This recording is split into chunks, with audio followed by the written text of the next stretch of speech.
Selamat datang kembali di channel Borneo Trader. Bagi Bapak Ibu dan teman-teman yang baru pertama kali menemukan channel Borneo Trader di YouTube, saya ucapkan selamat menonton dan selamat bergabung. Di video kali ini saya akan menganalisa dari sektor konsumer, ada ICBP, yang kedua INDF, ketiga UNPR, keempat HMSP, kelima gudang garam, keenam mayor, dan ketujuh hoki. Kita langsung saja ke saham pertama. Saham pertama ada ICBP. ICBP hari ini ditutup terkoreksi 1% ke lepas harga 9.225.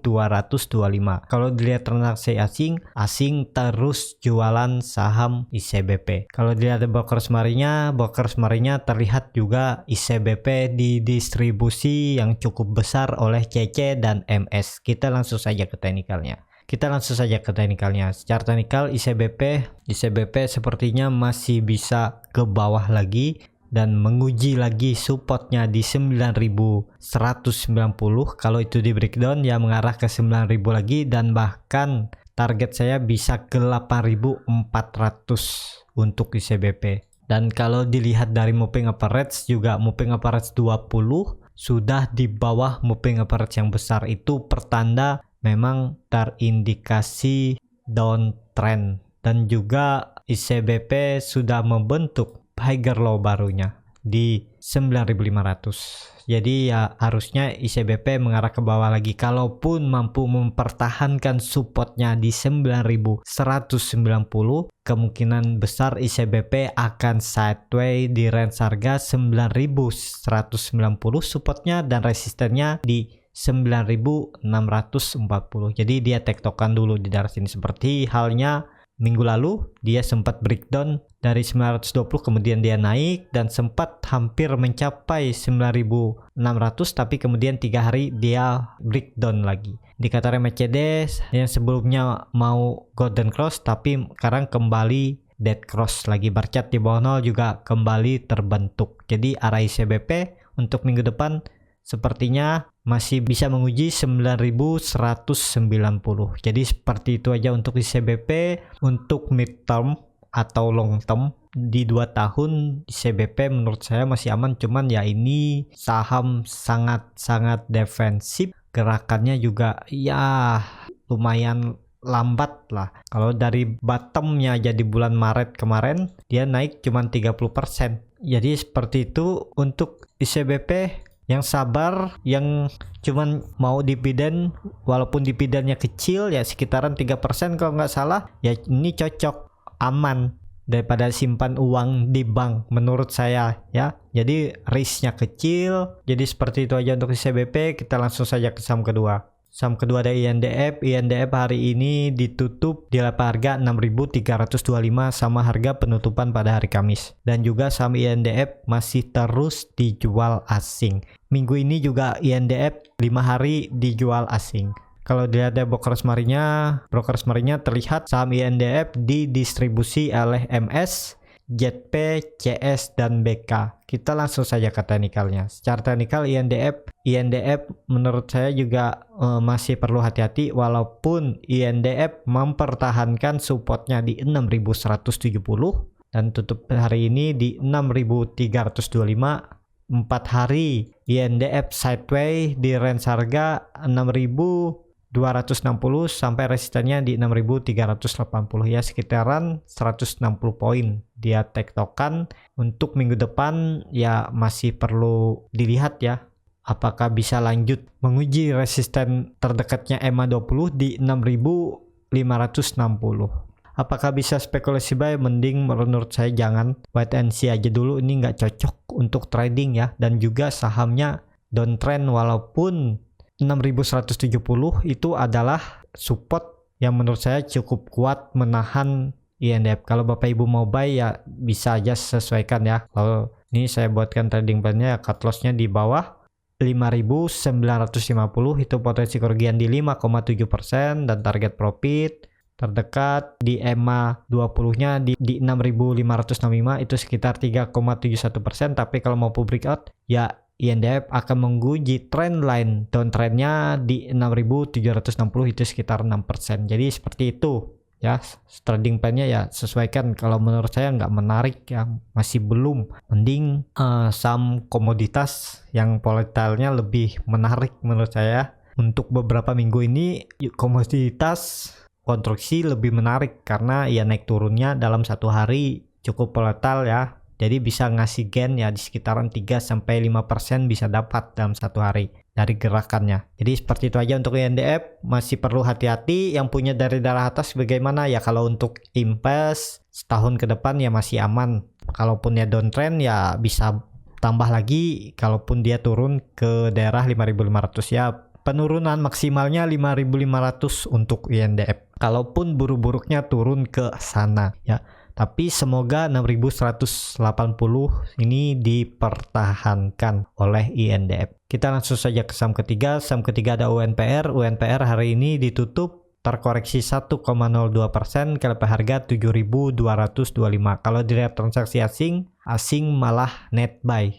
Hari Kamis asing net buy, hari ini asing net buy. Kalau dilihat dari Brokers Marinya terlihat saham UNPR diakumulasi tipis oleh KZ. Kita langsung saja ke teknikalnya. Secara teknikal UNPR pada hari Kamis dia mampu breakout resistennya di 7.250, tapi hari ini dia breakdown lagi dan membuat candle bearish angel pink. Tapi indikator MACD sudah golden cross, garis biru juga lebar arahnya ke atas, bar chart di atas 0 juga makin tinggi. Jadi ada berpotensi kalau UNTR mempertahankan EMA 20-nya di 7.180 ya UNTR bisa kembali rebound menguji resisten terdekat di 7.460. Itu ada resisten moving average 60. Dan kalau Bapak Ibu bisa perhatikan, UNPR juga membuat pola double bottom, tapi ini belum konfirmasi. Konfirmasinya di mana? Konfirmasinya di daerah 7.600 ya. Ini akan mengkonfirmasi double bottom kalau UNPR mampu breakout dari 7.600 ini ya. Sekarang dalam proses apakah bisa spekulasi buy. Kalau Bapak Ibu mau cut loss di bawah EMA 20-nya boleh aja buy, cuman resiko bisa ke-trigger ya. Bapak Ibu cut loss-nya kita mepet-mepet aja. Kalau Bapak Ibu mau cut loss di bawah juga nggak masalah ya. Cut loss di 6.800 dan target profitnya terdekat di resisten neckline double bottom-nya di 7.590 sampai 7.600, sekitar 5%. Jadi 50-50 ya. Kalau Bapak Ibu mau skenario seperti ini ya bisa buy.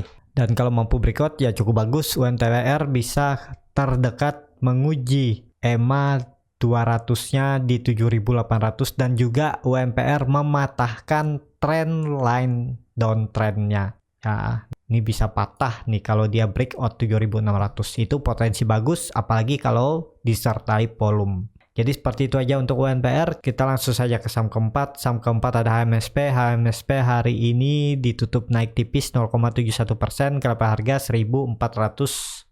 Kalau dilihat transaksi asing hari ini malah net sell yang cukup besar. Kalau dilihat dari Brokers Marinya terlihat ada sedikit akumulasi di saham HMSP. Kita langsung saja ke teknikalnya. Secara teknikal HMSP menurut saya cukup bagus karena bisa mempertahankan supportnya di 1.400 dan hari ini tutup di 1.405 dan juga 2 hari HMSP koreksi tidak disertai volume dan HMSP juga membentuk candle doji di area support ya. Ada berpotensi untuk HMSP lanjut terdekat menguji resistennya EMA 20 di 1.440.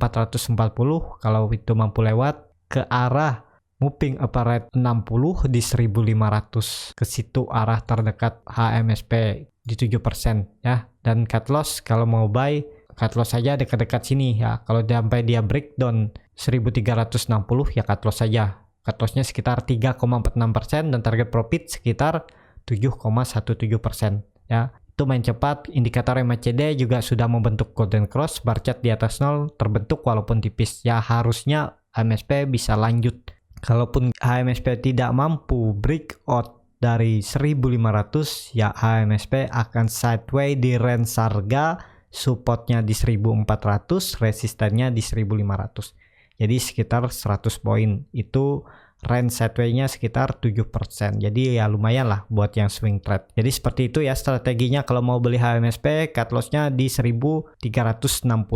Target profit di 1500 terdekatnya. Kita langsung saja ke saham kelima. Saham kelima ada Gudang Garam. Gudang Garam hari ini ditutup naik tipis 0,19%, kelapa harga 38.875. Kalau dilihat transaksi asing net sell. Kalau dilihat ada broker semarinya terlihat GGRM juga didistribusi oleh BK yang nampung kecil-kecil. Kita langsung saja ke teknikalnya. Secara teknikal Gudang Garam masih perlu hati-hati karena Gudang Garam belum mampu breakout dari 39.800 sampai 40.000. Itu adalah support atau resisten range sideway-nya dulu di 39.700 sampai 45.000. Jadi Gudang Garam sempat breakout sampai menyentuh level tertingginya di 40.000, tapi kemudian dibawa turun dan keesokan harinya Gudang Garam juga koreksi. Dan Gudang Garam juga ada hutang gap ya kita anggap hutang. Kalau tidak mampu breakout 40.000 ya harusnya hutang gapnya di 38.090 ini ditutup ya. Tapi kalau dia mampu breakout 40.000 ya ini akan ditinggal. Yang penting konfirmasi tutup di atas 40.000. Kalau tidak mampu breakout ya harusnya bisa menutup gap di 38.100. Jadi seperti itu aja untuk Gudang Garam. Gudang Garam masih murah untuk invest, nggak masalah menurut saya ya. Ini kalau bermain trading ya harus melihat candle. Kalau kita investasi ya melihat candle atau melihat teknikal ini untuk me-approach down atau menambah kalau memang ada dana membeli Gudang Garam lagi ya. Caranya biar bisa ideal approach portofolionya ya belinya melihat teknikal. Tapi untuk teknikal nggak bisa dilihat untuk jangka panjang. Jangka panjang harus bisa ya minimal basic fundamental bisa paham lah ya. Gudang Garam masih murah dan juga Gudang Garam juga sangat dalam turunnya dari resistennya pernah di harga 100.000 dan juga ya idealnya pernah di 80.000 dan sekarang harganya di 38 ribuan ya. Jadi ya sudah turun sekitar 50%. Jadi ya harusnya ini udah ideal untuk dicicil, disimpan 1-2 tahun ke depan. Ya potensi memberi gain sekitar 20-30% bisa untuk Gudang Garam. Yang penting sabar. Dan Gudang Garam ya range sideway-nya juga cukup lebar nih. Supportnya ada di 38.800 dan resistennya ada di 54.700 ya. Gudang Garam agak berat naik dalam waktu dekat ya, tapi untuk midterm potensi Gudang Garam ya setahun ke depan bisa ke 55.000 kalau saya lihat ya. Jadi seperti itu aja untuk Gudang Garam. Kita langsung saja ke saham ke-6. Saham ke-6 ada Mayor. Mayor hari ini ditutup naik 5,17%, kelapa harga 2.640. Kalau dilihat transaksi asing terus net buy saham Mayor dari tanggal 13 Januari 2021 sampai hari ini asing baru 2 hari net sell. Selebihnya dia terus net buy saham Mayor. Kalau dilihat dari broker semarinya terlihat saham Mayor juga diakumulasi oleh broker asing BK, AK, YU, dan CS. Kita langsung saja ke teknikalnya. Secara teknikal Mayor naik tapi naiknya tidak mampu menutup atau breakout EMA 60 di 2655. Untuk minggu depan masih berpotensi untuk Mayor lanjut rebound menguji 2700. Resistennya kalau itu mampu di breakout ya mengarah ke 2800 sampai 3000 lagi. Tapi kalau gagal breakout ya berpotensi Mayor kembali koreksi menguji supportnya di 2500 sampai 2400. Di 2400 itu ada EMA 200-nya dan harusnya ya ini pertahanan terakhir Mayor di 2400 ya. Maksimal penurunannya ya sampai situ, tapi kali ini Mayor sampai 2500 sudah naik lagi. Jadi seperti itu aja untuk Mayor. Indikator MACD tapi masih mengarah ke bawah. Bar chart di bawah 0 juga masih dalam. Garis biru juga jaraknya dengan garis merah cukup lebar ya. Jadi masih perlu hati-hati. Yang belum punya barang ya mending wait and see aja dulu. Yang punya dari darah atas bagaimana, hold aja. Kalau nggak mau ditradingkan, nggak mau cut loss, mayor menurut saya masih bagus untuk mid term sampai 1-2 tahun ke depan. Jadi seperti itu aja untuk mayor. Kita langsung saja ke saham terakhir. Saham terakhir ada Hoki. Hoki hari ini ditutup naik 2,51% ke level harga 1020. Kalau dilihat transaksi asing, Hoki di net buy asing. Kalau dilihat dari broker semarinya saham Hoki malah didistribusi walaupun tipis. Kita langsung saja ke teknikalnya. Chart teknikal Hoki cukup bagus, tapi sayangnya Hoki tidak mampu tutup di atas 1030. Kalau 1030 dia tutup, itu potensi bagus dan arah Hoki ya ke depannya akan mengarah ke resisten terdekat EMA 20 di 1065. Kalau itu di breakout ya arah selanjutnya Hoki ke 1200. Dan juga Hoki ini bisa dikatakan false breakdown, karena kalau minggu depan atau di hari Senin Hoki mampu tutup di atas 1040 ya terkonfirmasi Hoki false breakdown dan juga terkonfirmasi Hoki membentuk swing low-nya di daerah 950 dan arah selanjutnya Hoki harusnya bisa ke 1200 sampai 1300. Jadi apakah bisa spekulasi buy? Kalau Bapak Ibu mau buy di harga sekarang, cut loss-nya agak dalam ya, di 930 sampai 940, itu sekitar 7%, dan target profit terdekat di 1100 di 8%, tapi kalau mampu lewat ya ke 1200 sekitar 17%. Ya ideal lah ya kalau cut loss-nya di 7% dan target profitnya di 17%, jadi masih besar rewardnya. Cuman masih perlu hati-hati ya, karena market juga seperti yang diketahui pagi kadang rebound, siang kadang dia turun lagi. Dan seperti Hoki ini sempat menyentuh level tertingginya di 1055 tapi malah kembali koreksi. Jadi ya kalau mau main cepat ya pasang trailing stop kalau Hoki sudah profit di 3-4% ya, pasang aja trailing stop. Kalaupun berbalik arah ya udah take profit. Jadi seperti itu aja untuk Hoki. Ya cukup sampai di sini untuk video kali ini. Terima kasih untuk Bapak Ibu dan teman-teman yang sudah menonton video ini sampai habis. Apabila channel Borneo Trader ini bermanfaat dan bisa menjadi bahan pertimbangan Bapak Ibu dalam membeli, menyimpan dan menjual sahamnya, bisa klik tombol berlangganan dan nyalakan lonceng notifikasi. Ada kritik, saran, ataupun pertanyaan, bisa langsung tinggalkan di kolom komentar. Bagi Bapak Ibu dan teman-teman yang sudah mendukung channel Borneo Trader di saweria.co/Borneo Trader, saya ucapkan banyak terima kasih. Bapak Ibu juga berkontribusi dalam pembelian buku-buku bacaan untuk anak-anak di pedalaman Kalimantan. Sampai ketemu di video selanjutnya. Terima kasih.